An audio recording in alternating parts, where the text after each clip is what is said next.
Brad Pitt's highest-rated movie role on Rotten Tomatoes was just a cameo.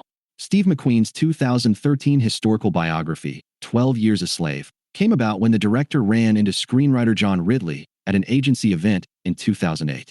They liked each other's styles and resolved to make a film together, specifically about slavery in the United States in the 19th century.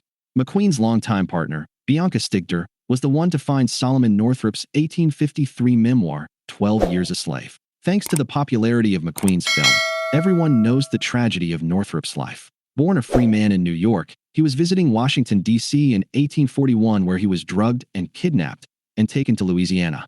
There, he was enslaved by a planter, and it took 12 years for him to get help to free himself. Racism and slavery were worse than you think. Ridley and McQueen developed the film together for many years, and it wasn't until about 2011 that Brad Pitt's production company, Plan B, became involved. With Pitt's clout driving the production, more investors became interested.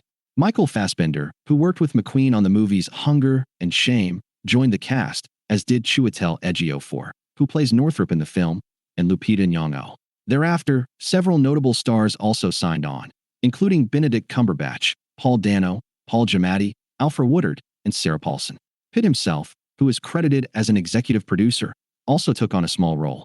He plays the Canadian abolitionist Samuel Bass, who openly expresses his anti-slavery values to Northrop. As in real life, Bass ultimately proves to be instrumental in Northrop's eventual release from slavery. 12 Years a Slave came out in fall 2013, and it was a gigantic critical and financial success. It made over $187 million at the global box office against a $20 million budget, and was nominated for 9 Academy Awards, winning Best Picture, Best Supporting Actress, and Best Adapted Screenplay. It has a 95% approval rating on Rotten Tomatoes based on 377 reviews. It's widely beloved and admired for its unflinching look at the U.S. dark past. 12 Years a Slave is the highest-rated film to feature Brad Pitt on camera. When it comes to the films that Pitt has executive produced, and there have been many, 12 Years a Slave still has a lower approval rating than movies like Selma, Moonlight, and Minari. Pitt's Plan B Entertainment vacillates between outsized studio productions that he can star in.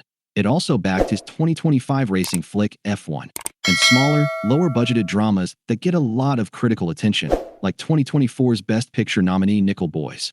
Indeed, Pitt has been an executive producer on 10 Best Picture nominees and 2 winners to date, Moonlight being the other one. Moreover, many of Plan B's films directly address the concerns and stories of Black Americans.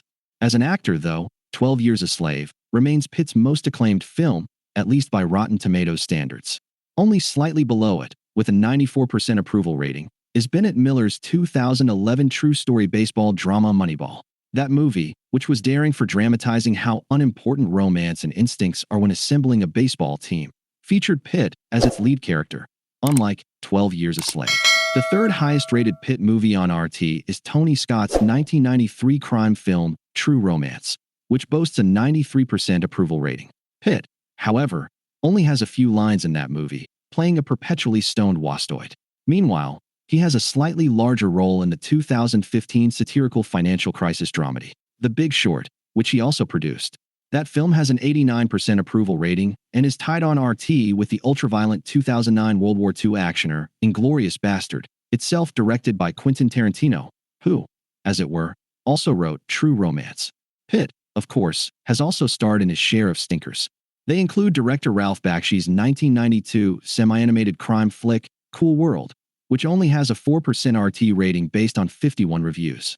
The Pitt-starring 1989 horror comedy Cutting Class is also poorly regarded and only has a 14% approval rating on the site. Pitt's lowest-rated film as a producer, meanwhile, is the 2006 coming-of-age dramedy Running with Scissors, which only 32% of critics liked.